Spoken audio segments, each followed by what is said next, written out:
খুব ভালো মিষ্টি পাওয়া যায়।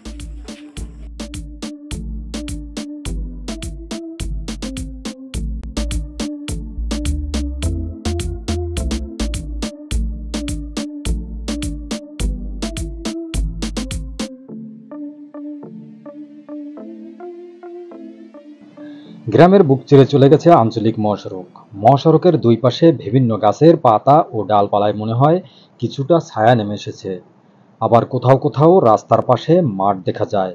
বন্ধুরা, আমরা আজ যাচ্ছি সুন্দরবনের পাশে বিখ্যাত বেল্লাল পেদার মিষ্টির দোকানে।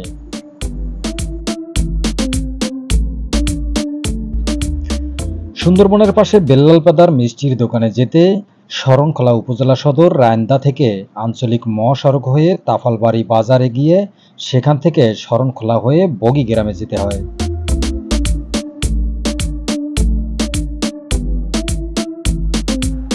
আমরা এরই মধ্যে চলে এসেছি তাফালবাড়ি বাজারে। বন্ধুরা, তাফালবাড়ি বাজার হচ্ছে সাউথখালী ইউনিয়নের মধ্যে সবচেয়ে বড় বাজার। এই বাজারটিতে সব কিছুই পাওয়া যায়। এখানে আজকে হাটের দিন, তাই লোক সমাগমও বেশি। দেখতে পাচ্ছেন বাজারের দুপাশের দোকানগুলো। আসলে গ্রামীণ যে বাজারগুলো রয়েছে সেই বাজারগুলোর মধ্যে তাফালবাড়ি বাজার একটু অন্যতম। আমরা বাজারের ভেতর থেকে ঢুকে সামনে আরেকটি পথ রয়েছে, সেই পথ দিয়ে বের হয়ে চলে যাব সেই বগি গ্রামের দিকে। বন্ধুরা, বগি গ্রামের দিকে আজকে আমরা একটু ভিন্ন পথে হাঁটব, কারণ আঞ্চলিক মহাসড়ক দিয়ে সেই পথে না গিয়ে আমরা সোজা চলে যাচ্ছি চালিতে বনিয়ার রাস্তায়। আর এই রাস্তা দিয়েই আমরা চলছি সেই বিখ্যাত বেল্লাল ভাইয়ের মিষ্টির দোকান বগি গ্রামে। বন্ধুরা, চলতে চলতে আমরা চলে এসেছি চালিতে বনিয়া বাজারে। এই বাজারটিও গ্রামীণ একটি বাজার। এখানেও বাজার বসে প্রতি সপ্তাহে দুদিন। তো এই বাজারের মাঝখান দিয়ে আমরা চলছি সেই বিখ্যাত বেল্লাল ভাইয়ের মিষ্টির দোকানে।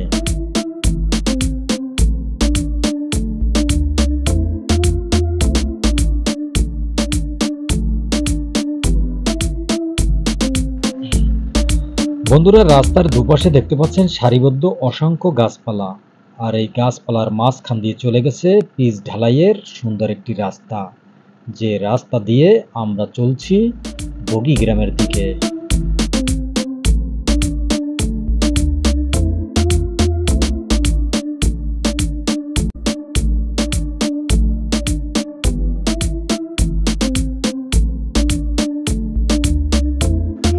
দেখতে পাচ্ছেন রাস্তার পাশে সারিবদ্ধ লাগানো কত সুন্দর করে তাল গাছগুলো দাঁড়িয়ে রয়েছে। তো আমরা প্রায় কাছাকাছি চলে এসেছি সেই বেল্লাল ভাইয়ের বিখ্যাত মিষ্টির দোকানে যাব বলে। তো এখন আমরা বেড়িবাঁধের ওপারে উঠব। আর এই বেড়িবাঁধ থেকে একদম কাছেই বেল্লাল ভাইয়ের সেই মিষ্টির দোকান। তো দেখতে পাচ্ছেন সেই বগি বাজার, ছোট্ট একটি বাজার, দুপাশে বেশ কিছু দোকান রয়েছে। আর সেই দোকানের মাঝখান থেকে বয়ে গেছে বাজারটির ভেতরে একটি রাস্তা। সেই রাস্তা দিয়ে আমরা একদম বাজারের ভেতরে চলে এসেছি। দেখতে পাচ্ছেন বন্ধুরা সেই বগি বাজার। বাজারের পূর্ব দিকে রয়েছে বলেশ্বর নদী এবং দক্ষিণে রয়েছে সুন্দরবন। তো বন্ধুরা, আমরা এসেছি বগি গ্রামের বেল্লাল ভাইয়ের বিখ্যাত মিষ্টির দোকানে। তো আজকে আমরা এখানে মিষ্টি খাবো। আসলে তার যে মিষ্টির দোকান, সেই মিষ্টির দোকানটি বিখ্যাত এই কারণে যে দক্ষিণাঞ্চলে একদম সুন্দরবনের পাশে তার দোকানটি, সেখানেই কিন্তু তিনি মিষ্টি তৈরি করেন 6 বছর ধরে। আর এখানে দেশের এই এলাকার বিভিন্ন দূর দূরান্ত থেকে কিন্তু এখানে মিষ্টি খেতে আসে। তো আমরাও এসেছি। আসলে তার মিষ্টির এমন স্বাদ, সেটা আজকে আমরা জানবো এবং আপনাদেরকে জানাবো।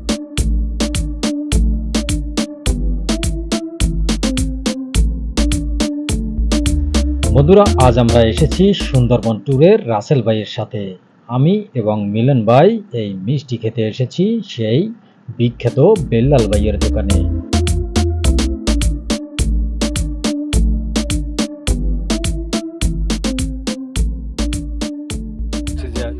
আপনার এখানের মিষ্টি বিখ্যাত, আর সে কারণটা কি আসলে?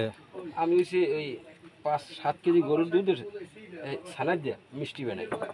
তা মিষ্টি খাইয়ে যে খাই কয় ভালো। তারপর যেহান যে আসুক খাইয়ে কে আমার 10টা দাও, আমার 20টা দাও, নিয়ে যাচ্ছে, খাইয়ে ভালো পায়।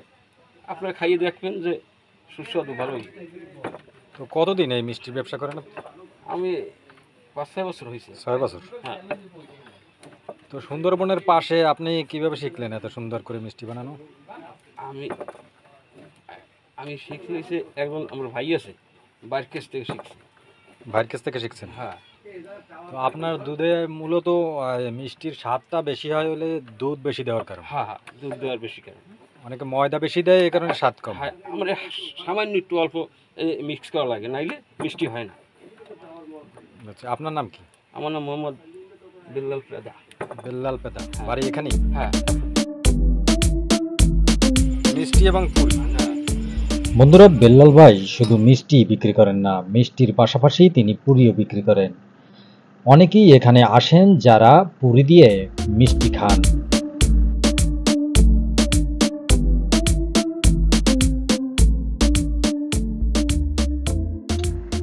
বেল্লাল ভাইয়ের খাঁটি গরুর দুধের মিষ্টি খেতে বেশ স্বাদ, তাই তো এখানে যারা মিষ্টি খেতে আসেন তারা বাড়িতেও নিয়ে যান। আমরা এখানে এটা একদম খাঁটি গরুর দুধের পিওর ভাগাড়ের নিচে মিষ্টি, এরকম মিষ্টি খেয়ে স্বাদ আর অন্য কোথাও আর পাইনি।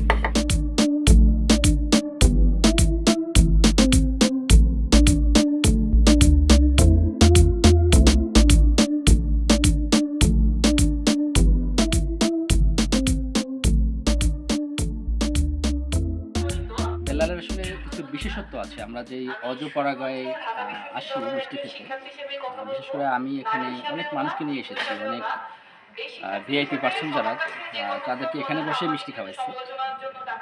বেল্লালের বিষয়টা হচ্ছে বেল্লাল গ্রাম থেকে একেবারেই গ্রামের যে দেশি গরুর দুধ কালেকশন করে এবং সেই কালেকশন থেকে যতটুকু ছানা আসে এবং তাতে যে কয়টা রসগোল্লা হয় সে ঠিক সেই কয়টাই বানায়। মানে এমন না যে ও হচ্ছে চাহিদার কারণে অনেক বেশি বানাতে হবে। ও হচ্ছে ওর যে বিশেষত্বটা ধরে রেখেছে এবং স্বাদের বিষয়টা তো আপনিও খেয়েছেন দেখে। এই যে বেল্লাল ভাই দেখতে পাচ্ছেন যে নিজেই তার মিষ্টি খাচ্ছে, পুরি দিয়ে আসলে ক্ষুধা লাগছে হয়তো।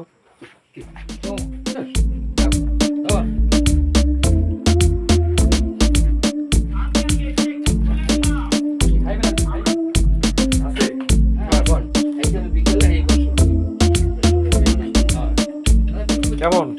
খুব সুন্দর মিষ্টি, খুবই ভালো, অসম্ভব ভালো মিষ্টি। রাসেল ভাইয়ের আমন্ত্রণে মিষ্টি খাইতে আসছি। তো বন্ধুরা, আমরা এসেছিলাম সেই বেল্লাল ভাইয়ের বিখ্যাত বগি গ্রামের মিষ্টির দোকানে। আমরা মিষ্টি খেয়েছি, তার যে মিষ্টির স্বাদ আসলে প্রশংসনীয়। যে আমার যে এই পেছনের যে দোকানটি, সেই দোকানেই কিন্তু আমরা মিষ্টি খেয়েছি কিছুক্ষণ আগে। আপনারা যারা বেল্লাল ভাইয়ের মিষ্টি খেতে চান তারা আসবেন। সুন্দরবনের পাশের যে বগি গ্রাম রয়েছে সেই গ্রামেই কিন্তু সেই বেল্লাল ভাইয়ের দোকানটি।